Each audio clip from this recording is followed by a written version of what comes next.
Para lograr una verdadera inclusión financiera, se necesita disminuir al mínimo el esfuerzo mental que el usuario necesita para resolver sus tareas. En términos de lo que es la industria financiera en sí y el impacto de la inclusión que se necesita para realmente entregar soluciones integrales a todo tipo de personas, es importante y recargable. Hola, ¿cómo estás? Soy Martín Pizerno y te doy la bienvenida a un nuevo episodio de Digital Experience by Soho, un podcast sobre la madurez digital de las organizaciones. ¿De qué se trata Digital Experience? Es un espacio para conversar sobre cómo lograr que el diseño impacte significativamente en las organizaciones y sus usuarios. ¿A quién le hablamos? A ustedes, gerentes, líderes e integrantes de equipos digitales. Antes de empezar, si te gusta este podcast, te puedes suscribir y activar las notificaciones para no perderte ningún episodio. Y además, apoyar el programa. ¿Nos acompañan en esta experiencia digital? ¡Arranquemos! El tema de hoy es Design System y productos escalables y tenemos a una invitada especial. En el capítulo de hoy vamos a conversar con Lucía Sandarel, subgerente de experiencia de usuario y diseño de interfaz en Tempo, neobanco de la Financracia. Anteriormente fue miembro de Copeuch, cooperativa financiera, liderando equipos multidisciplinarios de UX, UI, Research y Writing. Lucía tiene un magíster en PM y en SEM y es Head of UX. Bienvenida, Lu, ¿cómo estás? Hola Martín, muchas gracias en primer lugar por haberme invitado. Súper bien acá, contenta de poder participar de este capítulo. Qué bueno tenerte. Pregunta que siempre hacemos, ¿hay algún dato más que quieras compartir con la audiencia sobre tu experiencia, expertise, trayectoria, dato de color? Dato de color, me encantó. En términos de capacitaciones, estuve profundizando también en metodologías ágiles, en Innovation Management, entre otras especializaciones. Y en términos de expertise, siempre la pasión como punto de inicio, el punto principal y lo que hace que de repente todo tenga un tinte diferente. Súper, y 100% de acuerdo. Solo para la audiencia, Lucía es una de las personas que he conocido que más detallista y más sabe de tema de UX. Siempre es un agrado y un desafío discutir de temas contigo, Lu, porque sabes mucho. Así que gracias por dar este conocimiento que tenés a este podcast y a esta comunidad. Entonces, Lu, tenemos algunas preguntas para poder entrar en calor con los temas. La primera es, una de las cosas que venimos hablando nosotros y conversamos durante mucho tiempo en nuestras vidas pasadas trabajando juntos, es el tema del Design System. Y teniendo en cuenta tu rol, así como Head of UX, ¿por qué entendés vos que un Design System es tan importante para que un producto sea escalable? Como para que algo pueda crecer. Bueno, yo creo que hay varias aristas. En primer lugar, es un facilitador de los procesos para que los diseñadores sean capaces de poder establecer patrones claros al momento de generar una funcionalidad que le permita a un ser humano, una persona común y silvestre, completar una tarea o de repente algún objetivo que tenga por el cual llegó a la interfaz digital, ¿verdad? Entonces, por un lado tenemos esta parte donde facilita el trabajo de las personas y aparte el resultado le da mucha más calidad. Por otro lado está la consistencia y la homologación, es decir, ¿cómo hacemos para que en organizaciones grandes, muchos integrantes, muchos diseñadores de distintas especialidades no retrabajen, no generen nuevamente interfaces que ya están resueltas, testeadas y que sabemos que funcionan? Y para que por sobre todas las cosas generen interfaces que sean consistentes entre sí. ¿Por qué esto es tan importante? Porque incrementa la usabilidad. ¿En qué sentido? En que mientras más homologadas estén las interacciones, menos esfuerzo mental necesita una persona común y silvestre para entender cómo funciona ese mecanismo. ¿Sí? Si nosotros hacemos dos funciones que tienen la misma finalidad pero que están realizadas de diferente manera, la persona tiene que aprender las dos maneras diferentes de hacer lo mismo. Y otra cosa que es bastante importante es que a los efectos de productos escalables es que muchas veces tenemos un producto que está creciendo y que de repente tiene ya resueltas un montón de partes previamente solucionadas y se las vuelve a hacer cuando se genera un incremento de ese producto o cuando se genera una nueva funcionalidad de ese producto porque no se está reutilizando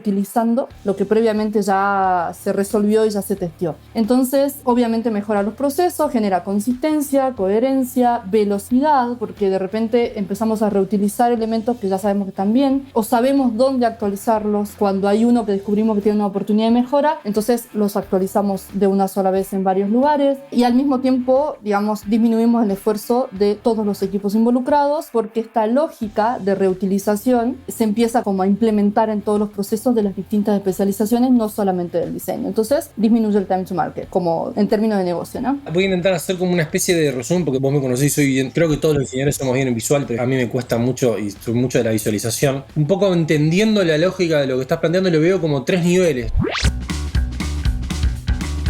Uno que tiene que ver con el equipo y que haya una sola fuente de la verdad y que no se esté reinventando la rueda, que ya hubo una definición, esta definición funcionó, repensemos cosas que tienen también que ver con la productividad, ¿no? Y que seamos eficientes. Otra tiene que ver con la organización, ¿no? Que haya una coherencia entre posiblemente diferentes cosas que están y que tenemos que tener una coherencia que también tiene que ver con el branding, ¿no? Y que tiene que ser que nos representemos de una manera coherente hacia afuera. Pero me pareció súper importante una cosa que dijiste, que también es, pero también impacta en los usuarios, porque es la usabilidad. O sea, vos le permitís reducir los esfuerzos al tener patrones comunes, patrones de significado que responden a, si aprendiste una cosa una vez, ya no lo tenés que reaprender otra vez. Entonces como que está súper potente, porque en realidad, y muchas veces lo veíamos, y en conversaciones yo los veía como, es una herramienta interna, implico como una herramienta también con el equipo de desarrollo y chau, ¿no? Para trabajar mejor, pero en realidad tiene muchas capas esto como de impacto, y resuelve muchos temas que de repente hoy en día no eran conversados en el día a día del diseño. Y me parece súper bueno que veamos que esto no es una herramienta solamente de diseño para el diseñador, sino que impacta en todo eso. ¿Te parece bien ese como resumen mental como para la audiencia? Sí, es a nivel equipo de diseño, equipos de diseño, desarrollo, marketing y comunicación y branding, y a nivel organizacional, y sobre todo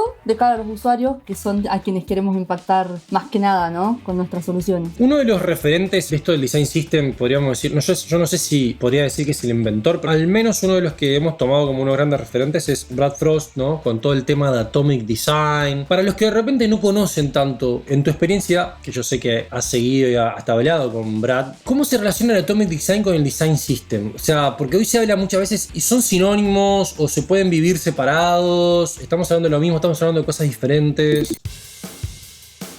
Bien, yo creo que Brad llega un poquito más allá. Él empieza como a también hablar mucho de lo que es desarrollo. Si vamos a cómo se relaciona, el sistema de diseño es un concepto y Brad propone una metodología ordenada, describe cada una de las partes a través de las cuales se puede obtener este sistema de diseño. Es una, obviamente hay muchas maneras de hacerlo, y por sobre todas las cosas empieza a entender cuál es la diferencia entre un átomo de cara al desarrollo y un átomo de cara al diseño, entendiendo por átomo el elemento más pequeño, más mínimo, con una funcionalidad. Entonces, si vamos a todo lo que es la identidad, yo le llamo electrones, protones y todo lo que hace que después, digamos, el átomo funcione. Pero si vamos a los fundamentos, a la identidad y a todas las definiciones previas, el átomo es el primero que por sí mismo tiene una función. Entonces, si vamos al código, al desarrollo, un átomo podría ser un botón, porque si bien está compuesto de un contenedor y un texto, de por sí mismo tiene una función que es ser presionado para que algo pase, ¿no? Entonces, Brad va un poquito más allá y dice, ok, desde el desarrollo, un input es un átomo, un botón es un átomo. ¿Por qué? Porque en la línea de código es un solo elemento, un solo tag, HTML, por ejemplo. Y al mismo tiempo te da las herramientas, tanto a diseño como a desarrollo, para poder entender cómo generar un sistema bien hecho, eficiente, que realmente me resuelva todas las necesidades que tenemos, que ya habíamos hablado antes en las distintas capas, ¿no? Pero fundamentalmente en coordinación con desarrollo, porque si desarrollo no puede consumir los componentes de la misma manera que los consume diseño, digamos que nos quedamos a mitad de camino, porque desarrollo tiene que poder ser capaz de aprovechar toda esta reutilización de componentes y demás. Entonces, en esta metodología empezamos desde el átomo. Entonces, el átomo es este punto común que tenemos que llegar de acuerdo entre los equipos de desarrollo y los equipos de diseño, de esta es nuestra unidad común. O sea, por ejemplo, como decía el ejemplo de botón, pero es algo que la mínima común, pero es común. O sea, tiene que ser entre los dos conversada. Esta es la mínima, porque si de repente desarrollo nos dice la mínima para es A y para diseño es B, ahí ya tenemos un problema. Claro, ahí, digamos, no es un problema, digamos, si el equipo de diseño le llama de manera diferente, siempre y cuando haya un acuerdo con respecto a desarrollo de cuáles son las unidades mínimas. ¿Por qué? Porque es relevante. Porque después desarrollo va a consumir estos átomos para crear moléculas que diseño le está presentando con una interfaz o documento técnico donde está el desarrollo del producto. Entonces, ¿a dónde queremos llegar? Nosotros sabemos que el Atomic Design, que obviamente se basa en la biología de los átomos, las moléculas, los organismos y demás, sabemos que tenemos elementos mínimos, sabemos que una molécula se forma de estos elementos mínimos, no podríamos formar una molécula sin estos elementos. ¿Por qué es relevante esta parte? Porque antes en la vieja escuela se diseñaba por pantallas, entonces no existían los elementos reutilizables. Cada pantalla tenía distintos tipos de botones, lo más fácil de ejemplificar, ¿no? Había 230 tipos de botones diferentes, cuando en realidad el resultado era una zona interactiva presionable que provoque un resultado. Y después está obviamente la distinción entre las acciones principales, las secundarias, las de fuga y demás. Entonces, si la molécula se conforma de átomos, los átomos ya están desarrollados. Entonces el desarrollo lo que hace es unir distintos átomos para conformar una molécula y se ahorra tener que desarrollar toda una molécula desde cero. Lo mismo con los organismos. Los organismos es casi, puede ser digamos una zona de una pantalla que se va repitiendo de alta complejidad con moléculas y átomos, o puede ser incluso un template, que es cuando ya consumís este conjunto de organismos, moléculas y átomos y solo le cambias configuraciones y ya te sirve para la pantalla de otro producto dentro de lo que es la misma organización. Entonces reducís el tiempo, aparte de la consistencia, coherencia, disminución de esfuerzo mental y todo lo que ya hablamos de cara al usuario de los equipos, el tiempo de producción se disminuye por lo menos un 50 a un 60%, si está bien hecho. Si está bien, bueno, ahí vamos a entrar en el detalle de qué significa eso. Quiero que nos metamos adentro de eso para explorarlo y levantarlo, pero qué potente. O sea, porque al final decir, hoy en día uno de nuestros principales problemas es, hay que producir mucho, todos queremos digitalizar, hay cantidad de canales, pero al mismo tiempo hay una limitante de cantidad de personas y crecer y tenemos que buscar ser más eficientes. Entonces, al final esto no solamente impacta en todo esto que habíamos hablado antes, sino que te da la capacidad de repente de hacer más y con la misma cantidad de personas que tenés construir más, mantener más. O sea que no es solo una herramienta pensando con el impacto, es una herramienta que le permite a la organización de repente crecer en su capacidad también. Entonces es súper potente, ¿no? Es una base súper fuerte en realidad. Como apuesta como equipo de diseño tener un design system es un verdadero win como para nuestro desempeño como diseñador. Exacto, en todos los aspectos, porque beneficia desde todos los ámbitos, desde lo que es TI o tecnología, desde lo que es el negocio, desde lo que es el usuario. Ahí tenemos la trilogía que todo el mundo conoce, que es tan importante a tener en consideración en la elaboración de cualquier producto. Y el impacto es 360, tal cual. Antes de hablar de eso, de qué es una buena implementación de Design System, que me parece súper importante porque vos has tenido experiencia de trabajar con varios y crear varios, pero pensando en el mundo financiero, que es donde vos has tenido una cantidad de experiencia, ¿te parece que particularmente en el mundo financiero agrega más valor un Design System o sentís que esto es algo que es transversal, en cualquier industria va a agregar valor? ¿O cómo lo ves en este mundo financiero de la fintech y también los bancos o neobancos?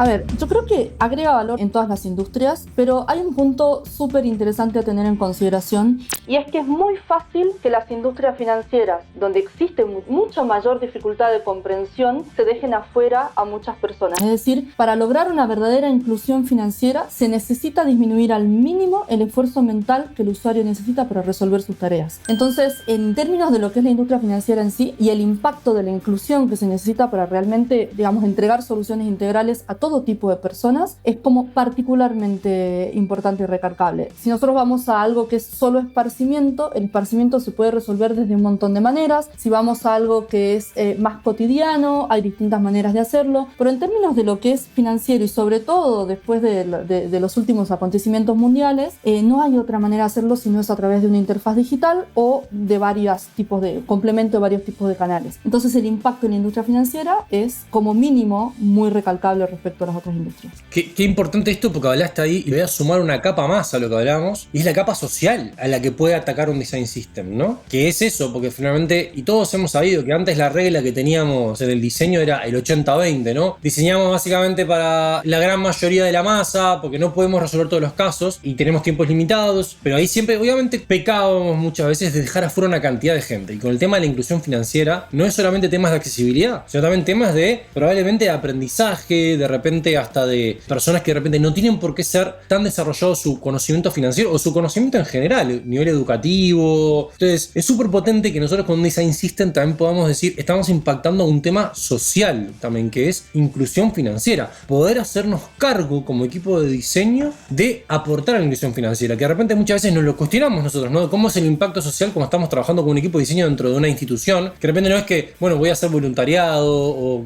no, podés trabajar desde la coherencia, desde el hacer más fácil las cosas. Vos también no solamente estás trabajando desde la usabilidad en el punto de vista del proceso interactivo, de transaccionalidad, o sea, sino que estás impactando socialmente al incluir, al simplificar, estás incluyendo, estás buscando con este sistema que realmente logre cumplir reglas de accesibilidad, etc. Estás socialmente sumando a todo esto. Eso me parece no lo había visto así nunca, la verdad, Lu, así que gracias por sumar esta visión, pero es súper potente que nosotros planteemos esto y vayamos a dar esa pelea como diseñadores también, de que tenemos que sumar esto para lograr hacernos cargo de algo que normalmente no nos hacemos cargo tanto como organizaciones.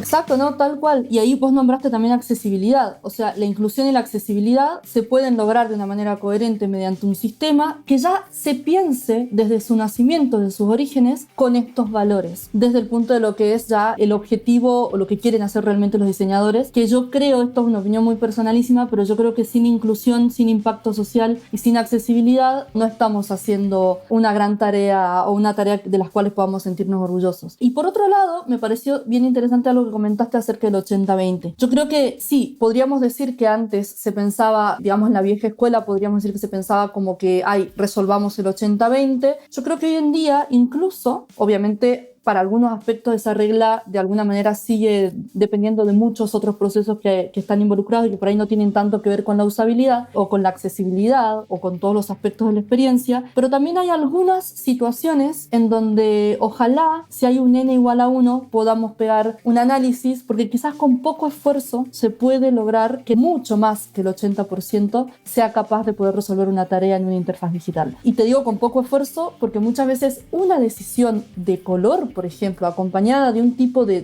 texto en específico, hace que una persona acromatóptica o con menor conocimiento o con por ahí situaciones donde le cuesta un poco más capturar ciertas zonas de la interfaz y demás, lo puede hacer. Entonces hay un concepto que se llama como el embudo de la inclusión en términos de lo que es usabilidad, donde pequeñas decisiones van modificando este porcentaje del 80 y llevándolo mucho más al extremo. Impactan increíblemente, y eso, claramente, el objetivo, siempre hemos hablado de esto de la meta de la personalización, de cómo logramos ese n igual a 1, ¿no? De que no diseñamos para n igual a 20%, sino logramos esa personalización, pero finalmente está súper potente eso de decís. A veces esas pequeñas decisiones que hoy en día de repente las tomamos como algo al pasar, que tienen que ver con contraste, tienen que ver con color, con tipo de letra. También a veces cómo planteamos instrucciones racionales hacia nuestros equipos de desarrollo. Mirá que tenés que considerar esto para cuando lo vayas a construir, y que tiene que ver con una conversación. A veces ni siquiera tiene que ver con una decisión desde el diseño sí mismo, sino una conversación de plantear algo. Impactan en que nuestra capacidad de poder incluir a gente aumenta, y en realidad el tiempo de trabajo, porque muchas veces he visto como la accesibilidad como un trabajo más, algo más que le tengo que sumar, y de repente a veces tenemos que desmitificar, y el design system puede ser una herramienta para desmitificar lo que tenemos que hacer para lograrlo, que capaz que muchas veces son cosas del día a día y son decisiones del día a día. No es como, le tengo que sumar una capa más y más tiempo y más cosas, que obviamente sí, si queremos trabajar de repente a los bordes, por supuesto, tenemos que hacer mucho. Si queremos ampliar esas capas, podemos aportar desde cosas del día a día. Hay dos preguntas que acá me surgen, que una es justamente, entonces veo que le estamos poniendo cada vez más capas al design system de impacto, de social, organizacional, usuario. ¿Cómo hacemos para que tenga éxito en la implementación de design system? Porque al mismo tiempo ya la veo como algo gigante y como que de repente soy el gerente que tiene que tomar la decisión y se me da miedo porque va a ser un mega proyecto. Entonces, ¿cómo hacemos para que tenga éxito esto de esta implementación de un design system?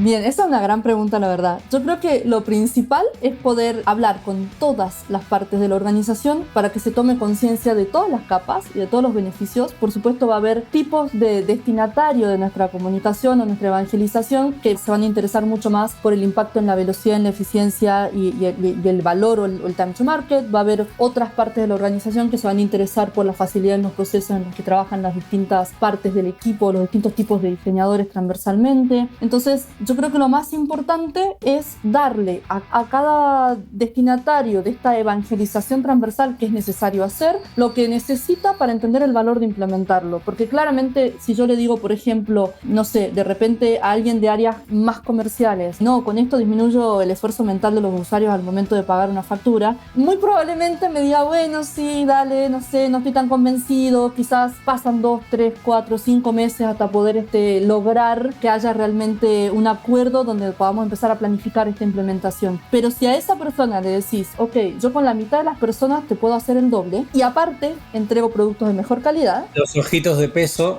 y dije sí. Y si encima lo puedo demostrar, si encima le puedo mostrar números o le puedo mostrar videos o investigaciones que de alguna manera le bajen el nivel de abstracción a las afirmaciones, porque uno hablando puede decir muchas cosas, pero lo importante es demostrar el valor que ofrece para cada parte, digamos, interlocutora. Entonces Entonces ahí yo creo que ya empieza la primera parte del éxito de la implementación, que es alinear a todos. Porque si no alineamos a todos los que van a estar involucrados, van a empezar a surgir trabas, piedras, retrabajos, faltas de comunicación, e incluso puede terminar en, digamos, no teniendo éxito la implementación en general después de un año de esfuerzo. Entonces, a partir de ahí ya se empieza con, primero, entender, una vez que ya alineamos a todos, el segundo paso para la implementación exitosa es entender qué existe hoy, porque obviamente a menos que crees una startup de cero, generalmente las organizaciones tienen muchísimo trabajo ya realizado. Entonces, entender qué de todo lo que hoy existe se va a mantener y se va a sistematizar, es decir, las cosas ya no son parecidas, son iguales cuando cumplen la misma función, dice la ley de consistencia, y qué cosas se van a evolucionar, se van a modificar o se van a adaptar a las nuevas definiciones del sistema y qué cosas se van a dejar de lado. Eso también es súper importante que quede sobre todo muy clarito, muy alineado, muy bien defendido y con decisiones asertivas y bien argumentadas de parte de los equipos de diseño que van a ser los dueños de todo este mérito que va a ser el armar el sistema, ¿no? Una vez que ya se tiene eso definido, defender la ley de consistencia lo más que se pueda. Hay excepciones, nada es 100% rígido y los sistemas de diseño crecen y evolucionan dependiendo de las necesidades que vaya teniendo la interfaz, los segmentos en los que están, digamos, para los cuales están siendo creados. Hay un montón de parámetros que van surgiendo en el camino, pero lo importante es entender de qué se trata la ley de consistencia. Entender, me refiero a la organización, pero sobre todo a los integrantes que lo van a construir, ¿no? Porque surge el equipo UX, UI incluso. Entonces, entender de qué se trata la ley de consistencia, qué preguntas me tengo que hacer al momento de tener 2, 3 o 4 o 5 posibilidades, entender cuál es la que más se adapta a mi sistema y la que más beneficios me entrega en general, y respetar esas reglas que se van estableciendo, y si las voy a cuestionar, que haya investigación atrás, ¿no es cierto? Investigación cualitativa, cuantitativa, que sean hipótesis validadas, que me permitan y me den, digamos, las herramientas para poder cambiar el sistema que impacta a todos los que están involucrados en su elaboración, ¿no? Y a desarrollo también, porque va a impactar una actualización de desarrollo. Voy a hacer un breve resumen antes de que sigas. Primero de todo tenemos que alinear a la gente interna de que esto vale valor. Y hay que mostrarle números, hay que hablar el lenguaje del negocio, etc. Después de eso tenemos que hacer un catastro, ¿no? Auditar. Y con eso tenemos que decidir qué queda y qué no queda. Y una vez que decidimos qué queda y qué no queda, tenemos que ser consistentes para capacitar y ser consistentes en el uso de lo que queda y las reglas que hemos definido. Pero al mismo tiempo decir que no somos inflexibles, que esto con investigación y revisión debe evolucionar, debe mejorar, debe tener iteraciones y probablemente crecer o validar y invalidar ciertas decisiones que se fueron tomando. Es un producto vivo, es algo que es vivo también el Design System.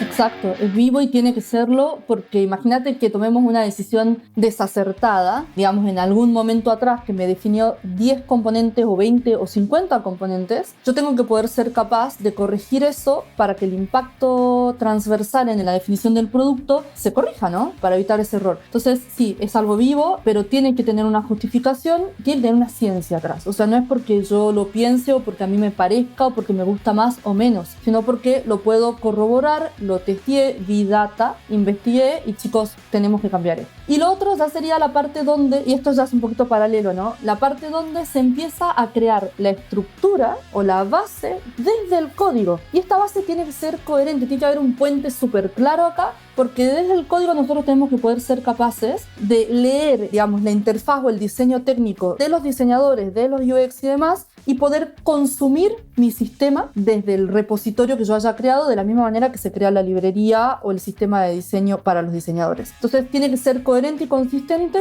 en cuanto a desarrollo también, porque después el desarrollador va a tener una gobernanza para poder consumir su sistema, y si no es consistente es un retrabajo adicional tener que comunicar cuáles son los átomos, cuáles son las moléculas, por qué las usé así, y resulta que desarrollo las tiene diferentes, le cuesta encontrarlas. Entonces, bajo esa premisa, la última capa sería desarrollo, ¿verdad? Para que ellos sean capaces de liberar lo que sea que estén construyendo súper rápido. Obviamente eso incluye todo lo que son verificaciones de calidad, ¿no? Claramente. A ver si entiendo, porque entonces en realidad le sumamos una capa ahora al producto, que es un producto que tiene que funcionar, que es vivo, que no es solamente de diseño, es esto que se llama estos productos de borde, tanto de diseño como de desarrollo, o tiene capas de cada lado. Entonces, ¿esto no implicaría un cambio cultural de cómo hacemos las cosas? ¿No implica un cambio de cómo tenemos que interactuar Porque más allá de que hablemos de agilidad, etcétera, hoy en día sabemos que muchas veces funciona como un pasamanos, ¿no? Entonces, pero ahora de repente hay una herramienta, entonces esta herramienta vive atrás de este proceso de entregar pantallas, que es lo que muchas veces nos terminan pidiendo nuestros interlocutores, entregame las pantallas para poder construir. Entonces ahora de repente, no son pantallas, me explico, estamos construyendo a través de un sistema común. Entonces, ¿cómo es ese cambio cultural en el proceso de trabajo, ¿no? De interacción entre los equipos y no solamente equipos de desarrollo, también equipos de negocio, como bien dijiste, el equipo de negocio también te pide cosas. ¿Cómo lo viviste esto? ¿Cómo lo ves eso?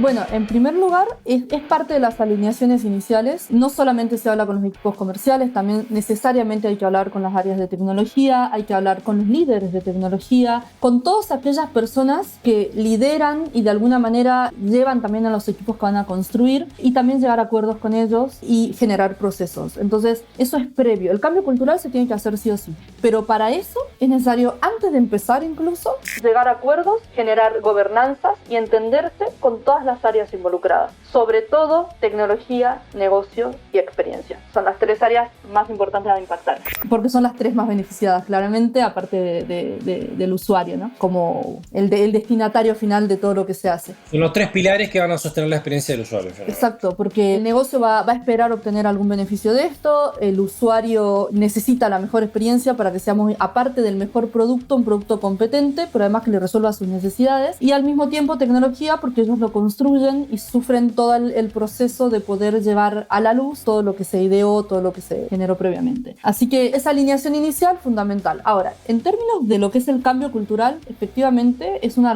de los desafíos más grandes por los cuales puede pasar una organización, y se requiere de líderes como casi coach, casi mentores, que puedan ayudar a las distintas. Estoy hablando más que nada de desarrollo, ¿no? Porque en diseño también es otro desafío aparte, pero el diseñador, como lo construye, como él genera las reglas, como él toma las decisiones y demás, se adueña de ese sistema de diseño, y es muy raro que realmente haya alguien que diseñe interfaces sin usar el sistema y estas interfaces pasen a desarrollo y no haya nada que pase en el medio. Es como los distintos integrantes del equipo lo van a debatir, lo van a presentar, es como se autoequilibra. Pero eso en el caso claramente que el equipo sea centralizado y no distribuido en células, ¿no? En el caso de las células, como los desarrolladores suelen estar aislados en sus equipos, es súper difícil que consuman los componentes de un repositorio unificado y transversal a toda la organización. Entonces, el cambio cultural implica, primero, capacitarlos y mostrarles cómo funciona y cuáles son los beneficios. Segundo, hacerlos parte, que ellos sean capaces de aportar a este sistema,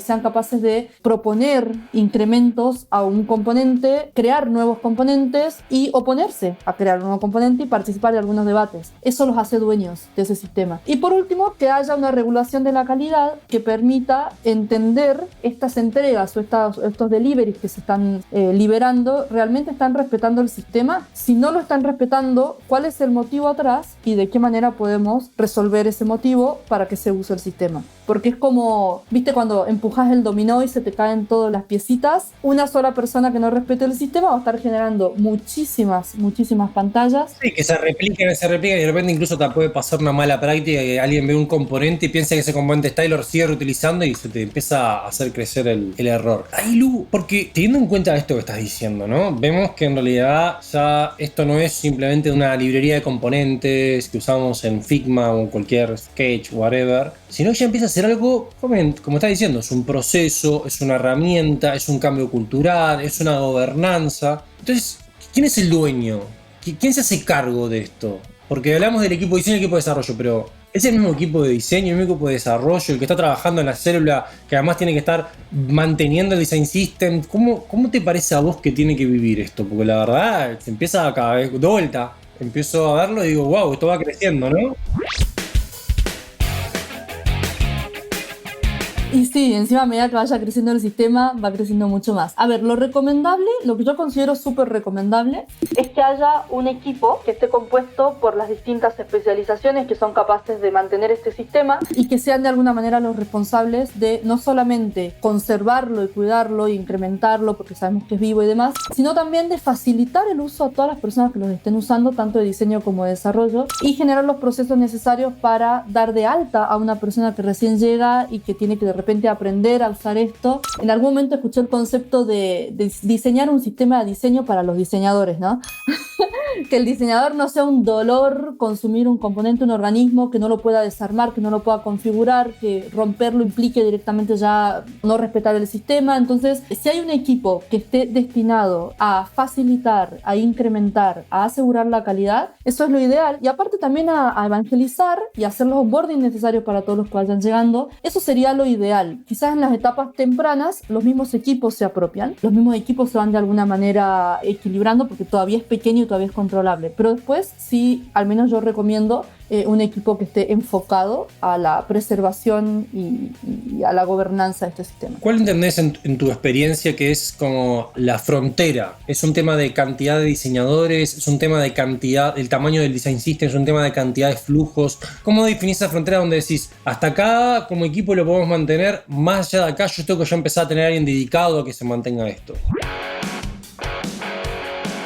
La frontera, yo creo que depende también, está bien, la cantidad de diseñadores o la cantidad de integrantes o el tamaño de la organización es un buen factor a tener en cuenta. Yo creo que si tenés 5 células, hablando de desarrollo, es controlable, pero ya cuando empezás a tener más de 5 células, cuando empezás a tener 10 células o 10 squads, o cuando empezás a tener 20 y la organización ya es inmensa, si no tenés una correcta gobernanza, donde los líderes mismos de estos, los líderes técnicos, los líderes técnicos, estos mismos personas también estén involucrados en este equipo de la gobernanza del sistema. Si esto no sucede, claramente se sale de control. Entonces la frontera, en cuanto a tamaño, si te tuviera que dar un número, más o menos, yo te diría que a más de 5 squads, yo sí recomiendo que se empiece a pensar en un equipo dedicado. En términos de los equipos de diseño, yo creo que más de 10. Escuché por ahí que dicen que cada 10 personas tiene que haber un líder, ¿no? En ese punto yo creo que más de 10 integrantes o más de 10 diseñadores de interfaz en una organización necesariamente tienen que poder contar con un equipo que les dé asesoría, que les facilite y que les saque dudas y les permite, los capacite toda vez que sea necesario cuando se trata del sistema, y sobre todo que los escuchen, porque muchas veces los que hacen las interfaces junto con los investigadores son los que descubren los insights. Entonces esa elasticidad también es como bien importante de implementar. Me arriesgaría a decir que podría ser menos incluso, o sea, quizás menos de 10 diseñadores, pero por el momento me quedo con ese número. 10 y 5, le hicimos todo múltiplos de 10, estamos todo el mundo contento. No, pero está bueno porque es como una idea yo creo que también es lo que dijiste, también me hizo acordar una cosa que no sé si fue Jeff Bezos que la dijo, que si vas a tener una reunión tenés que ser siempre como la pizza rule. Si es una reunión donde no se pueden alimentar con 2 pizzas, en realidad es una reunión demasiado grande. Entonces como que es una cosa así, ¿no? Como que si ya pasamos ese límite, entonces necesitas, ya es que no se puede manejar entre ese grupo, no es suficiente ese grupo para autocontenerse. Entonces como que en la autocontención ahí ya empiezas a necesitar otras cosas porque ya es demasiado grande. Dicen por ahí que para tomar decisiones efectivas no puede haber más de 8 personas, creo que escuchamos lo mismo respecto de la pizza.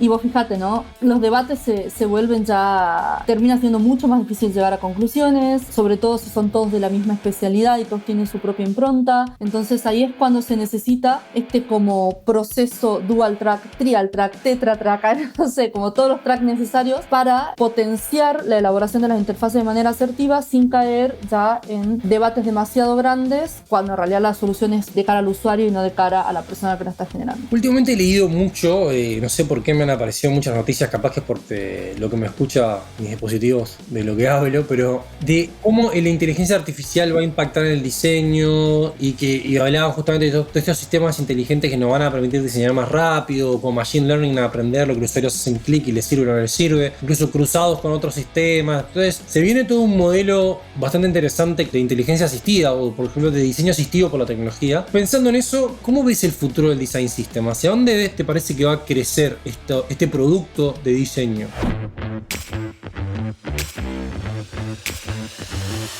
Bien, es una pregunta como bien interesante en realidad. Yo creo que con una herramienta que nos permita aprender de manera rápida qué es lo que le pasa a las personas, más allá de todos los procesos de investigación que se puedan hacer, creo que nos ahorraría muchísimo en términos de debates o de definiciones o el proceso de elaboración de los distintos componentes, porque ya tendríamos ciertas certezas respecto al comportamiento de los usuarios. Entonces, quizás incluso van a haber como muchas menos incertezas al momento de empezar a tomar decisiones. Claramente, yo Yo ahí veo como una pequeña brecha respecto a lo que es la inteligencia artificial versus las definiciones de un sistema que puede ser enorme, porque el comportamiento de las personas de alguna manera nos da pautas acerca de ciertas decisiones hasta cierto límite, pero no necesariamente nos dice cómo resolver las cargas mentales que tiene el usuario al momento de usar una interfaz o las diferentes maneras de interpretar una interfaz que podría llegar a tener dependiendo del segmento. O sea, nosotros podemos tener un montón de información cuantitativa y no entender realmente cómo resolver el problema. Sí sabemos que quizás, voy a dar un ejemplo, ¿no? Este botón no está siendo tocado o no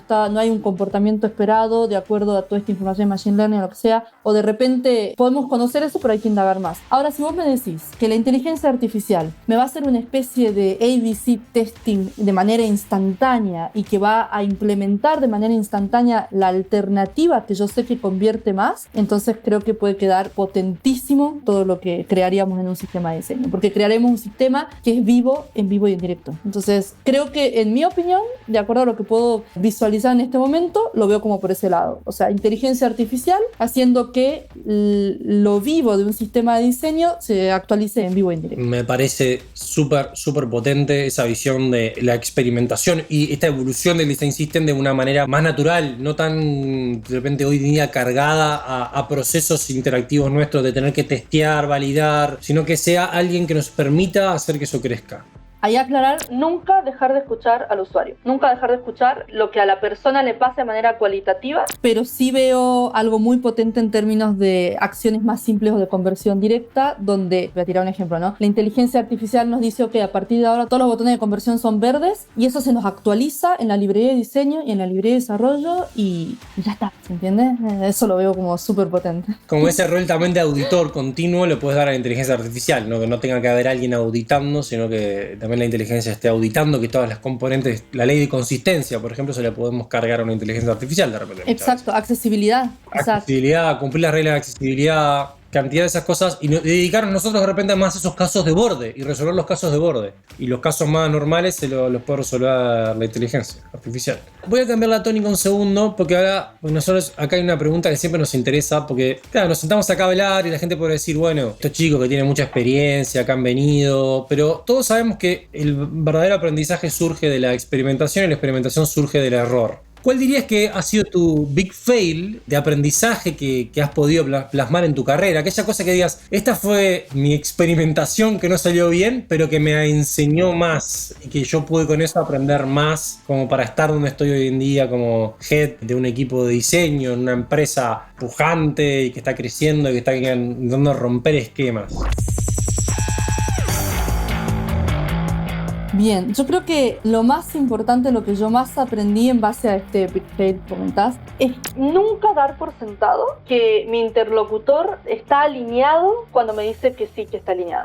Sino que aprendí que lo más importante es asegurarme de que la persona me está siguiendo en el concepto que le estoy transmitiendo, que realmente está alineado y que entiende todas las capas y toda la profundidad de lo que se está conversando y realmente no llevarme un sí fácil o no llevarme un correo que me diga sí, ya está, listo, implementemos este monstruo gigantesco que va a llevar tantos meses más, sino realmente comunicarme de la manera más efectiva posible y obviamente la escucha activa también es como bien importante. Entonces si vamos al big fail, por ahí lo que podría nombrar es haber asumido que cuando se me decía sí, estoy re de acuerdo, estoy recontra alineado, era así, efectivamente. Y no haber explorado más profundamente y no haber identificado hasta dónde había una alineación verdadera para evitar que después, cuando se baja la abstracción y se empieza a materializar lo que previamente se conversó, nos sorprenda y no genere nuevas negociaciones, atrasos, usos ineficientes de las implementaciones de sistemas tanto a diseño como a desarrollo o faltas de acuerdos que al final terminan de alguna manera teniendo que romper reglas que ya se habían establecido previamente. Entonces, al menos yo me llevo ese como gran aprendizaje y es algo que, bueno, yo siempre cito a Hugo Kogan, ¿no? Que es un diseñador industrial súper famoso de Argentina, es famoso por el Magic Leap, y él siempre dice, la vida del diseñador es un carro con ruedas cuadradas, porque siempre que uno le pone todo el esfuerzo y logra girar esas ruedas cuadradas, después vuelve a caer la rueda, entonces vuelve a hacer un esfuerzo. Yo me permito evolucionar esa esa frase que dijo Hugo Kogan en su momento. Me permito decir que la vida de un diseñador o la vida de un equipo de diseño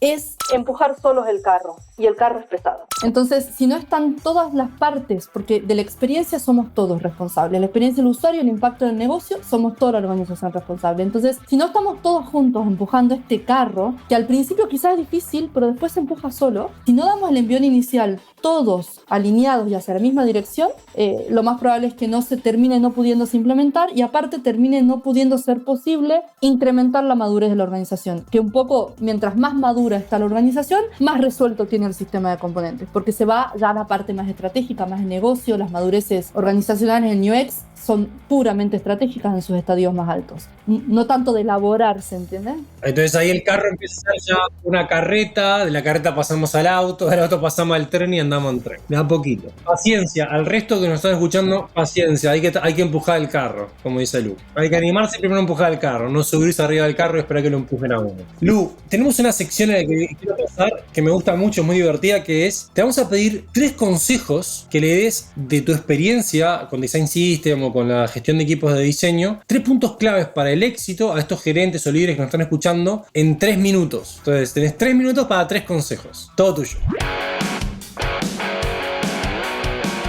Ok, el primer consejo, escucha activa y pasión. Con esas dos cosas, digamos, implementadas en los equipos, se puede obtener muchísimo, muchísimo, y aparte deja felices a las personas. Es decir, trabajar más y mejor y ser más felices haciéndolo, pasión y escucha activa. El segundo consejo es alineamiento, es poder asegurar que todas las personas que van a facilitar la implementación de lo que yo quiera hacer, ya sea desde incrementar la madurez, el design system o lo que sea, de asegurar que realmente nos estamos entendiendo y estamos hablando el mismo idioma respecto a la organización. Y en tercer lugar, mostrar el beneficio de cada cosa que yo quiera impulsar, mostrar el beneficio para el espectador que lo está escuchando. Es decir, no quedarme con lo que me beneficia a mí y a mi equipo, sino mostrar a cada parte de la organización cuál es el beneficio clave de lo que sea que yo esté impulsando. Empujar el carro, entonces, al final.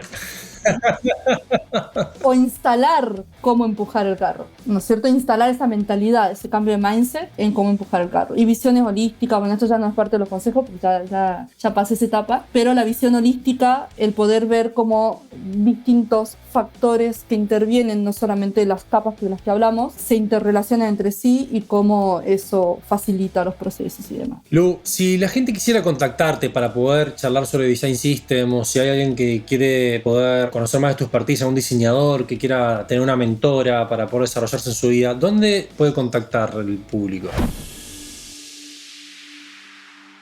Bueno, ahí por LinkedIn yo lo veo frecuentemente y de hecho sería como un súper placer, un súper honor poder ayudar o aportar valor, y aparte yo creo mucho en la mutua mentoría. Yo creo que el aprendizaje es bilateral en cualquiera de los casos. Por otro lado puede ser, bueno, también por correo. A cualquiera de los puntos de contacto, yo no tengo homónimos, así que me encuentran re fácil en cualquier red social o cualquier LinkedIn sería la principal. Por los medios que sea me pueden contactar, yo feliz, así que eso. Genial, vamos a sumar tu LinkedIn y vamos a revisar cuáles querés sumar, y ahí por la gente siéntase libre de contactar a Lu. Ella está siempre dispuesta para una conversación. Invítala a un café por lo menos, o sea, no sean ingratos. Pero Lu, muchas gracias, muchas gracias por darnos este tiempo. Fue un placer, como siempre, charlar contigo, y el mayor de los éxitos en este desafío que estás asumiendo y todo este mundo que estás construyendo en Tempo. Muchas gracias a vos y gracias por la invitación. Para mí también es un súper placer cada vez que la vida nos da la oportunidad de interactuar y de encontrarnos, así que nada, agradecerte sobre todo por eso, y bueno, espero que haya sido de valor todo lo que conversamos, que sea interesante, atrapante. 100%, creo que acá abrimos una puerta que definitivamente va a ser difícil cerrar. Me encantó. Llegamos al final del episodio. Pero antes, si tienes comentarios o te quieres poner en contacto con nosotros, puedes hacerlo al hola@soho.cl o seguirnos en nuestro LinkedIn en @soho. Soy Martín Picerno y agradezco a Delphi Sioane, Salva Luca y Juli Cabrera en el equipo de producción, y a Mauro Sucho en la edición. Y recuerda que si te gusta este podcast, te puedes suscribir y activar las notificaciones para no perderte ningún episodio. Sayonara.